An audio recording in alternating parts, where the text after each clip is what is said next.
nagpapasalamat sa Panginoon dahil nang malaman ni Sister Josie kami na dito, nadama din natin na nandoon din yung kagalakan. Amen. Amen. Totoo po na natutuwa kami makita namin talaga kayo. Amen. After po kasi nung sa buong maro, parang hindi na rin natin napag-usapan even yung results.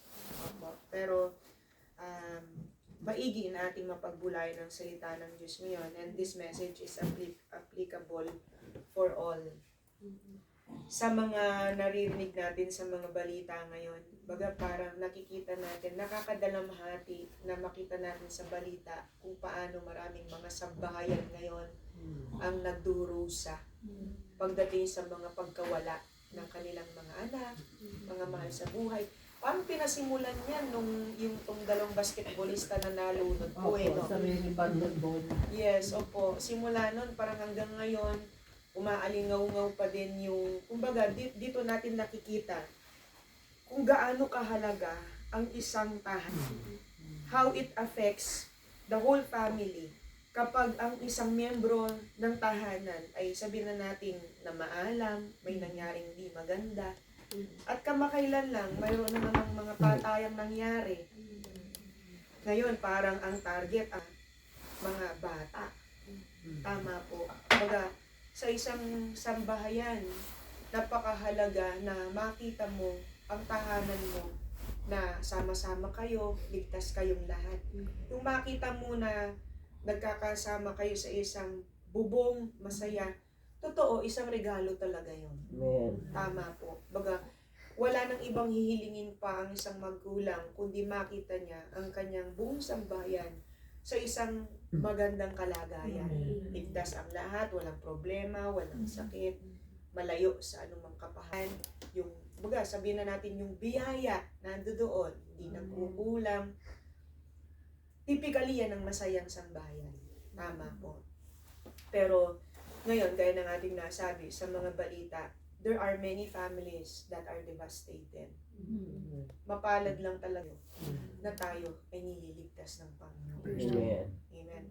Kaya ngayon, ang ating pagbubulayan, ang isang tahanang matatag.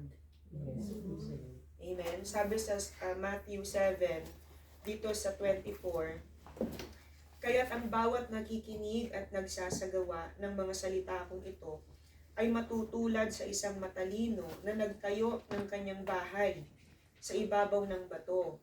25. Umulan ng malakas, bumaha, at binayo ng malakas na hangin ang bahay na iyon, ngunit hindi nagiba pagkat nakatayo sa ibabaw ng bato. 26. Ang bawat nakikinig ng aking mga salita at hindi nagsasagawa nito ay matutulad sa isang taong hangal na nagtayo ng kanyang bahay sa buhanginan.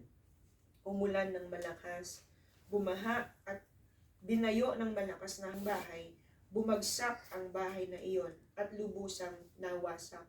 Dito natin makikita sa mga talatang ito, ang bahay ay nakatayo man sa isang pundasyon o hindi, hindi mawawala yung katotohanan na mayroong mga bagyong darating.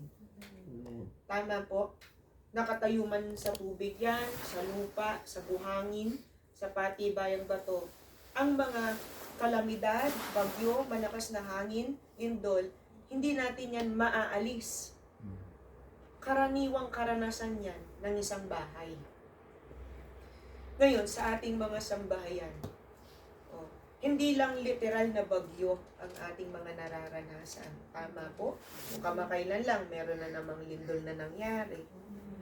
Tapos meron na namang mga pag-ulang malalakas, mga bagyo, kung ano-ano. Kaya families are here and there, no? They are affected by different blows ng kalamidad na nangyayari sa ating kapaligiran. But aside from that, bilang mga tahanan, mananampalataya man o hindi, mayroon tayong mga nararanasang mga pagsubok sa buhay. Tama po? May mga pag-ulan na nagbibigay ng kasaganaan. May mga pag-ulan din naman na nagdudulot ng bagyo sa ating tahanan. Di po ba? May mga hangin na minsan ay lalong nagpapaigting sa ating samahan bilang isang pamilya. Meron ding mga malalakas na hangin sa buhay ng pamilya na maaring magdulot ng pagkakatibag. Amen? Sabi ng salita ng Diyos, ang isang tahanang matibay pala ay yaong ang pundasyon ay nakatayo sa isang bato. Amen? And, gaya ng mga nagtatayo ng mga bahay, amen, kung tayo ay magtatayo, of course, gusto natin yung, may magandang pundasyon. Eh, di ba, bakit may mga, what's this? Flood control project na nangyayari.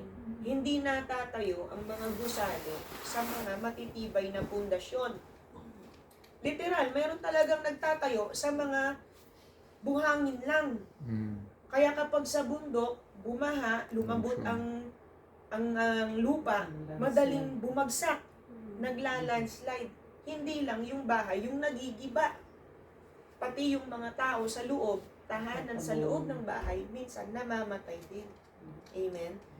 Tayo, bilang mga mananampalataya, hindi sinabi ng Panginoon na kapag kayo ay nakatayo sa akin, ako bilang iyong bato, hindi niya sinabing, hindi na kayo makakaranas ng mga bagyo sa buhay bilang isang sambahayan.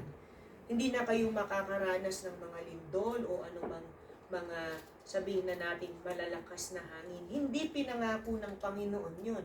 Ang pinangako niya, kapag may mga ganitong dumating sa isang sambahayan, hindi maghigiba ang tahanan. Yan ay dahil mayroong matibay na pundasyon. At ang pundasyong ito ay walang iba kundi ang ating Panginoon. Kaya mapalad po tayo. Mapalad tayo na sa panahon na kinabibilangan natin ngayon, pasama na ng pasama. Di po ba? We heard that you will be going home to Philippines this December. Ang panalangin natin ay pakaingatan ng inyong buong sambahayan sa pag-uwi. Dahil pagtapak mo pa lang sa Pilipinas, alam mo na. Alas mo, darling. Di totoo po. Dito nga lang po nasusot. Ang paggawa ng krimen, Safe na talaga. Yeah. Totoo talaga. Yeah. Nasusundan ang paggawa ng krimen ngayon, may araw, walang araw, madilim, maliwanag, talamak na. Wala nang pinipili na talaga. Kaya maliban na ang sambahayan ay nakatungtong sa isang matibay na bato at ito'y walang iba kundi ang ating Panginoon, madali tayong makaranas ng anumang mga banta ng buhay bilang isang sambahayan. Ngayon, paano mas lalong mapagtitibay? Paano mas lalong mapagtitibay ang isang tahanan? Hindi na tayo lalayo. Jesus Himself is straightforward sa mga verses na ito. Di po ba? Ang sinabi ng Panginoon, kaya't ang bawat nakikinig at nagsasagawa ng mga salita kong ito ay matutulan sa isang taong matalino na nagtayo ng kanyang bahay sa ibabaw ng bato. Ibig sabihin, kung bakit ang tahanan ay nagiging matibay, opo, nariyan ang haligi. Amen? Amen. Nandyan ang ilaw na nagbibigay liwanag sa madilim na tahanan. Di ba kapag walang nanay sa tahanan, parang malungkot, madilim. Tama po? Kaya kapag ang isang anak, sino nga hanapin niya? Nanay, nasa si nanay, si mama. Kahit yung tatay, si mama. Hindi po ba? Mama mo. Opo. Kapag naman ang tatay naman sa isang tahanan, sabi na natin nakakaranas ng problema o nasa panghihina, madadama din ang buong tahanan yun. Pero gaya ng ating sinabi, walang tahanang perpekto. Ang nanay dumadating sa kahinaan, ang tatay dumarating sa kahinaan.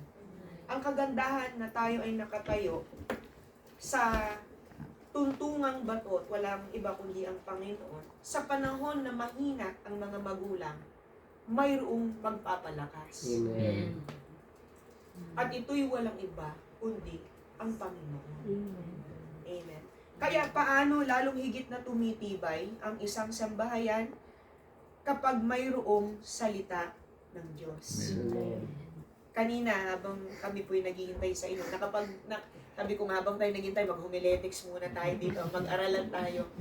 I heard the testimony of Brother Gio and the testimony of the others na nabanggit nga niya na napakalaking bahagi pala ng salita ng Diyos na dapat manatili sa tahanan. Lalo na sabi niya, malayo siya sa kanyang asawa. Mayroon siyang mga anak na mga teenagers. Tama po? Yung isa kaka-12 lang po, tama. Yung isa 15, magsi-16. O, meron pang si Win-Win. Tama po? O, totoo kapag malayo ang magulang sa kanyang mga anak, mayroon kang kaba eh. 'Di ba? Kasi yung gusto mo na sila'y maabot mo, maparenting mo sila dahil ngayon pasama nga impluwensya ng sanlibutan ngayon. Yung mga nais mong ma-hands-on sila na maturuan, medyo nalilimitahan ka dahil malayo ka sa kanila physically. Pero mayroong solusyon pala doon. Amen.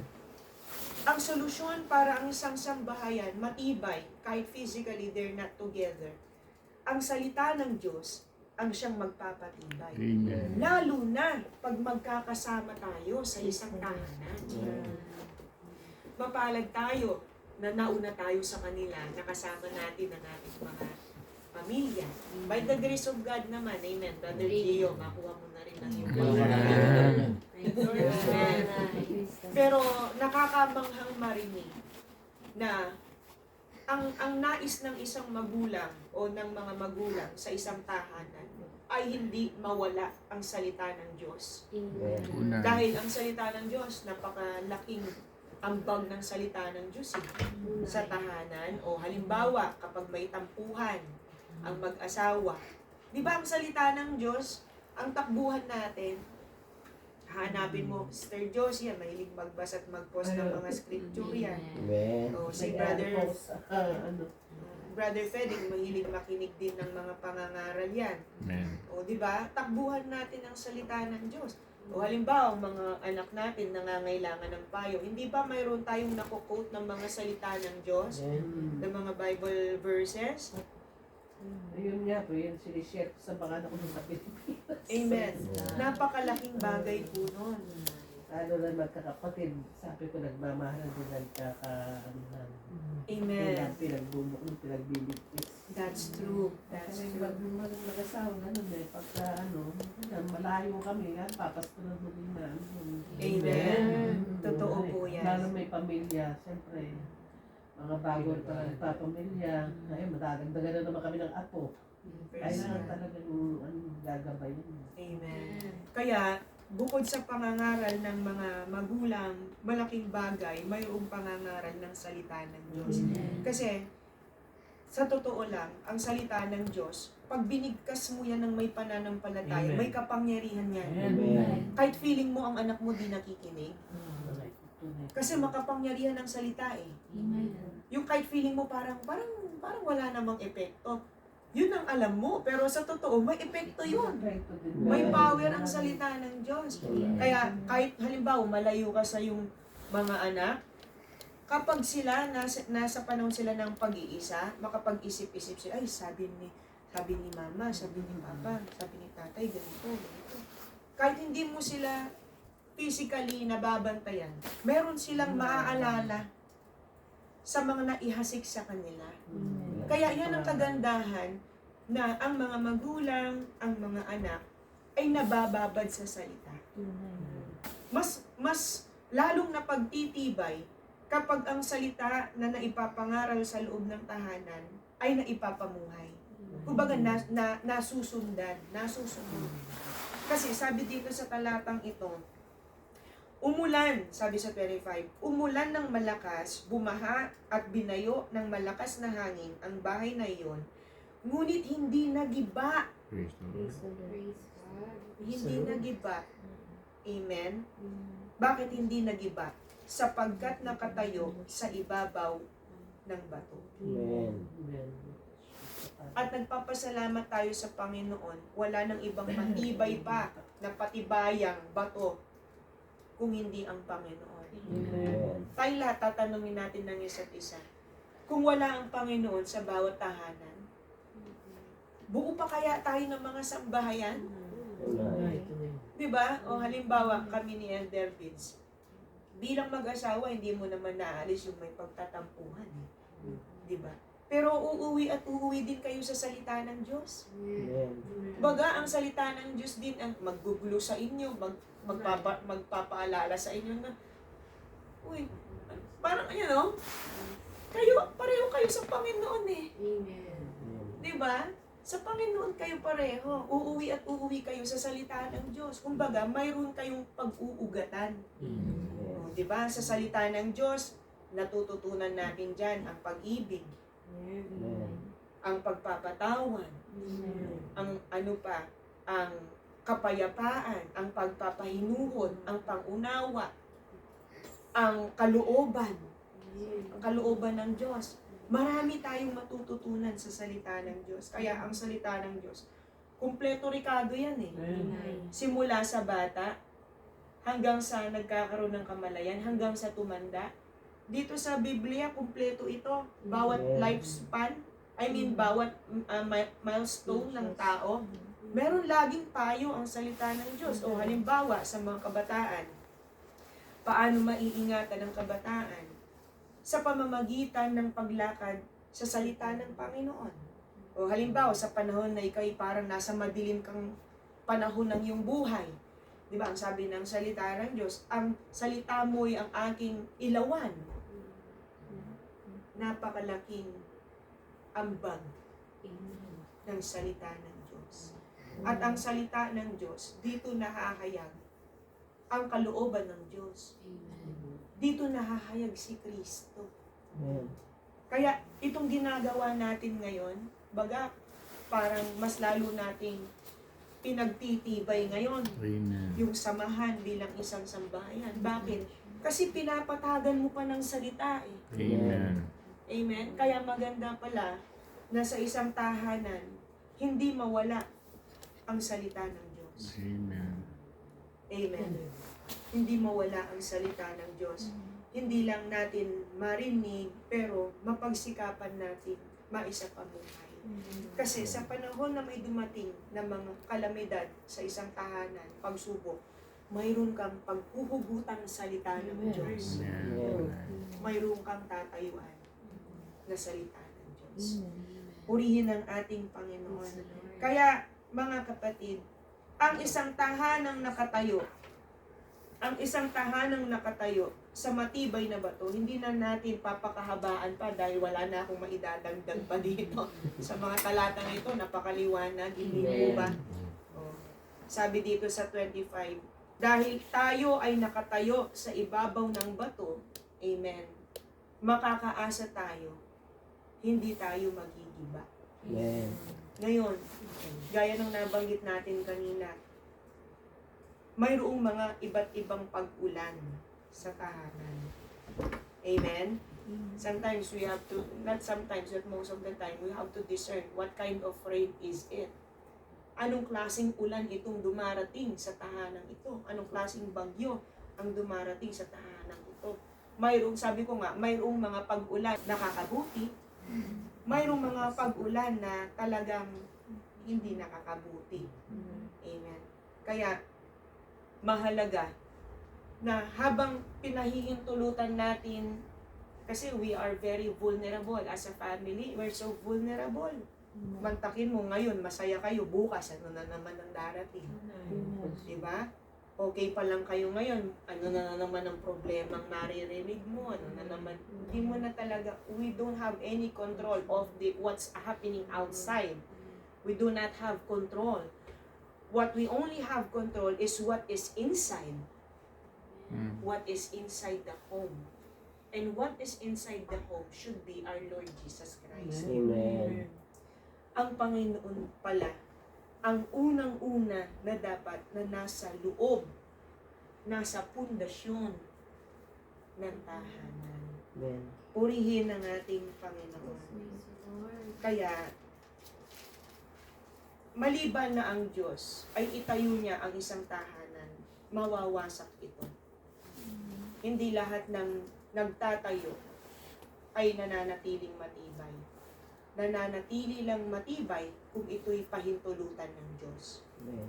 Nananatili itong matibay kung ito ay nakatungtong sa ating Panginoon. Amen. Purihin ang ating Panginoon. Tayo manalangin. Ama naming Diyos, nagpapasalamat po